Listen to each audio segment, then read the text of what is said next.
Assalamualaikum warahmatullahi wabarakatuh. Kembali lagi bersama saya Livian. Dan di video kali ini kita akan mencoba untuk membongkar tentang video yang katanya Gundam 50 ribuan, yang ternyata membongkar kelemahan bangsa kita sendiri. Oke, jadi gimana sih dramanya? Nah, ini kalian saksikan dulu gambarnya. Nah, gimana menurut kalian tentang gambar tadi? Oke, sudah cukup jelas kan? Disitulah kemudian letak masalahnya. Gini, kita nggak akan membahas tentang itu tadi ya. Kita nggak akan membahas tentang drama yang terjadi di sana. Apakah itu real atau memang fake? Kita nggak akan bahas di sana. Tetapi kita akan mencoba untuk membahas tentang sesuatu yang menurut saya pribadi sih ini jarang sekali diungkapkan di channel-channel wibu yang lain atau channel-channel tokusatsu yang lainnya ya. Jadi cuma di channel ini ya kita membahas tentang sisi lain dari dunia wibu dan dunia para otaku. Oke, gimana sih kita menjelaskan ini semua? Pertama-tama kita harus urutkan ini dari akar masalahnya. Akar masalahnya di sini adalah bahwa ada seorang kolektor gitu kan, yang kemudian mainannya ini diambil sama keponakannya. Keponakan nggak sih? Ya kita anggap saja oke lah keponakan gitu ya. Walaupun mungkin bisa juga dianggap sepupu, tapi ya Allah malam itu kan kehidupan dia bagaimana kita nggak tahu dan kita nggak usah kepo ke sana. Tapi kita akan membahas tentang masalah ini tadi ya. Jadi mainannya itu diambil sama keponakannya. Gini, ketika saya masih kecil, saya ingat betul itu, saya itu suka dengan Power Rangers ya, yang mana pada waktu itu sepupu saya memiliki mainan Power Rangers yang sangat saya sukai begitu. Mana pada waktu itu saya ingin bawa pulang, tetapi ibu saya melarangnya. Dan apa yang terjadi? Ya udah, saya ikhlaskan. Toh yang saya ambil dari Power Rangers pada waktu itu, bahkan mungkin sampai sekarang gitu ya, yang saya ingat itu adalah ceritanya. Jadi ya udah nggak apa-apa, kita nggak punya mainan itu, yang penting kan kita ngikutin alur ceritanya kan begitu. Itu buat saya, tapi mungkin buat para penggemar atau kolektor mainan seperti itu ya itu nggak cukup. Oke, sekarang kembali ke permasalahan awal. Jadi gimana ini inti dari permasalahannya? Jelas intinya adalah komunikasi yang tidak berjalan dengan baik. Dan memang bangsa kita ini adalah bangsa yang pikirannya itu lebih baik ngalah gitu ya. Jadi daripada kita ribut, lebih baik ya udahlah ngalah aja gitu. Dan seterusnya itu adalah pemikiran bangsa kita sejak zaman dahulu. Tetapi disinilah masalahnya, gara-gara dulu kita ini sering ngalah, pada akhirnya kita dijajah. Iya kan? Benar seperti itu. Nah, sekarang kita harus mulai menjadi bangsa yang tegas. Kalau misalkan teman-teman sekalian ya pernah main ke Eropa, pernah main ke Asia Timur ya, yang mana itu negaranya memang lebih maju dari kita. Coba kalian lihat orang-orangnya itu keras-keras gitu, orangnya itu tegas-tegas. Jadi kalau misalkan ya nggak cocok dengan sesuatu, ya udah mereka akan pergi gitu ya. Nggak seperti orang kita. Kalau orang kita nggak cocok ya udahlah sabar aja, ya udah terima aja, mungkin belum rezekinya dan lain-lain.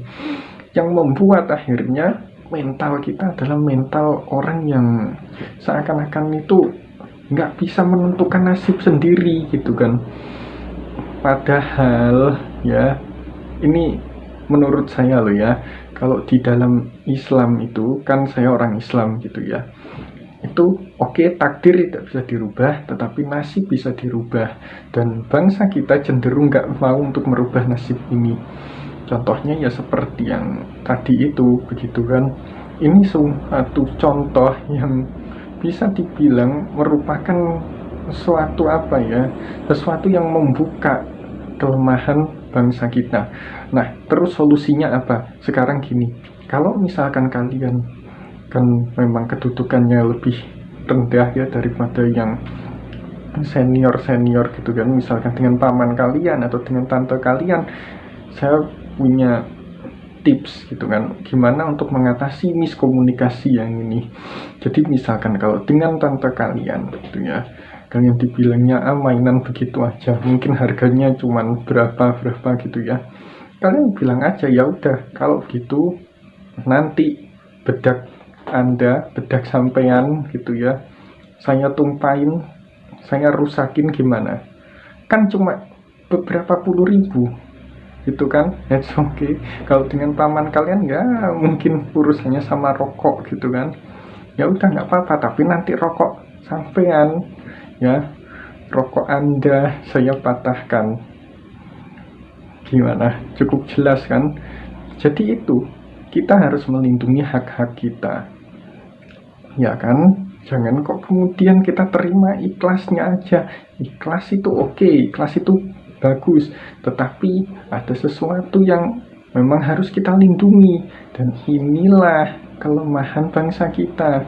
Kita masih belum bisa untuk melindungi sesuatu yang kita anggap berharga, gitu, ya kan? Dan juga orang-orang di luar sana, kaum mendang-mending, yang seakan-akan menganggap bahwa dirinya lebih benar, padahal ya kan semesta ini luas.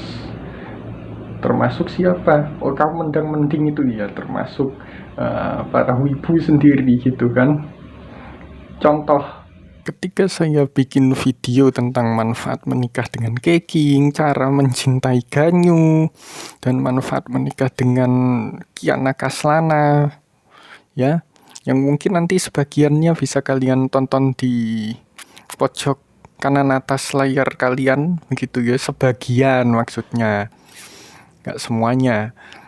Itu banyak sekali orang-orang yang menganggap saya ini gila, menganggap saya ini gangguan jiwa, dan lain sebagainya. Nah, bisa dipastikan orang-orang seperti ini termasuk kaum mendang-mending. Daripada nikah sama kartun, daripada nikah sama karakter fiksi, ya mending nikah sama cewek beneran. Ya terserah orang-orang dong kalau begitu. Ya kalau kalian mau menikah dengan wanita ya silakan, kalau tidak ya silakan. Itu kan urusan pribadi masing-masing. Dan inilah mungkin sebuah peringatan ya dari Yang Kuasa, bahwa ya kalau kalian nggak mau berurusan sama kaum mendang-mending, kalau kalian benci sama kaum mendang-mending, ya kalian jangan jadi kaum mendang-mending, ya kan? Sekarang terbukti ketika ada drama seperti ini, kalian reaksinya paling keras gitu, kalian menolak ini semua, seolah-olah ini adalah pencurian, perusakan, dan lain sebagainya. Tapi di sisi lain, ketika ada orang yang memutuskan untuk nggak usah nikah sama manusia, saya mau nikah sama karakter anime, saya mau jadi orang yang nggak menikah begitu ya, itu kan pilihan mereka masing-masing. Atau mungkin mereka mau jadi mau nggak usah nikah selamanya, mau jomblo selamanya, ya kan, itu urusan mereka, ngapain kita ngikut-ikutan. Nah, sekarang pertanyaannya bagi kalian, bisa nggak kemudian kalian menghargai perbedaan itu? Kalau kalian masih menjadi kaum mendang-mending, ya jangan harap kalian akan dihargai. Orang lain juga akan mengatakan, daripada beli Gundam, ya mending beli komputer, mending rakit PC, mending beli ini, beli itu, bla bla bla. Padahal itu kan hobi kalian, ya kan? Nah, jadi sekarang gimana nih? Apakah kemudian kalian sudah paham tentang menghargai orang lain, tentang menghargai pendapat orang lain gitu ya? Kalau kalian belum paham, ya mungkin kalian harus praktek dulu di kehidupan kalian gitu ya. Nah, semoga videonya bermanfaat. Saya akhiri, wassalamualaikum warahmatullahi wabarakatuh.